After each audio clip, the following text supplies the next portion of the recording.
নমস্কার।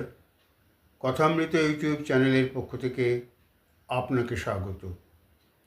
আমরা সবাই সাফল্য চাই, সার্থকতার উচ্চতম সিঁড়িতে আমরা পৌঁছতে চাই এবং তার জন্য আমরা প্রত্যেকেই নিজের নিজের মতো করে চেষ্টা করছি, কিন্তু সবসময় সেটা সম্ভব হয় না।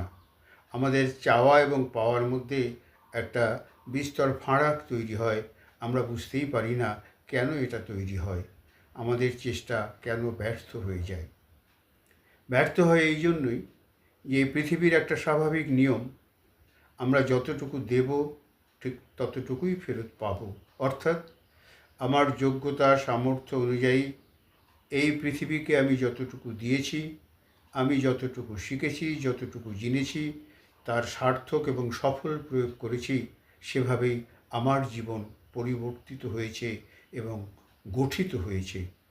আমরা সবসময় ভাবি যে সব কিছুই কিন্তু করায়ত্ত করা সম্ভব খুব সহজভাবেই। আমরা সবসময় অন্যকে অভিযোগ দেই, আমরা সবসময় অন্যের প্রতি বিরূপতা পোষণ করি এবং নিজের অক্ষমতাকে ঢাকবার জন্য আমরা সবসময় অজুহাত তৈরি করি নিজেদের জন্য, এবং করে আমরা এটা বোঝাতে চাই যে আমি যথেষ্ট উপযুক্ত, আমি নির্দিষ্ট পরিশ্রম করেছি, কিন্তু এই সমাজ, এই সামাজিক ব্যবস্থার জন্য আমার যথেষ্ট পরিমাণে উন্নতি হচ্ছে না। কথাটা হয়তো অনেকাংশে সত্যি, কিন্তু সর্বাংশে নয়। প্রকৃত সত্যতা এটাই যে একটা মানুষ তার যোগ্যতা, চাহিদা, তার রুচি অনুযায়ী, তার শিক্ষা অনুযায়ী জীবনে প্রতিষ্ঠা লাভ করে।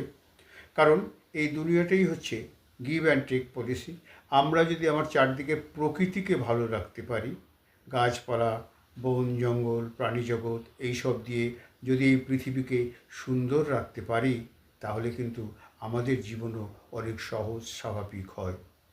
আজকে আমরা প্রাকৃতিক যে অভিশাপ, আমাদের সূর্যের খরতাপে আমরা প্রতিদিন দহনে দগ্ধ হচ্ছি, সময় মতো বৃষ্টি হচ্ছে না, নানা রকম প্রাকৃতিক দুর্যোগ তৈরি হচ্ছে, এবং এর সব কিছুই তো সমষ্টিগতভাবে আমরা মানুষেরা তৈরি করেছি।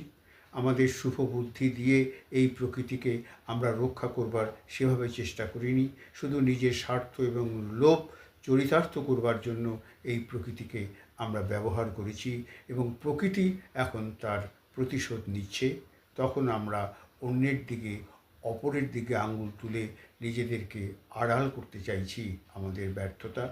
শুধু প্রকৃতির ক্ষেত্রে নয়, আমাদের সামাজিক জীবনে, পারিবারিক জীবনেও কিন্তু এই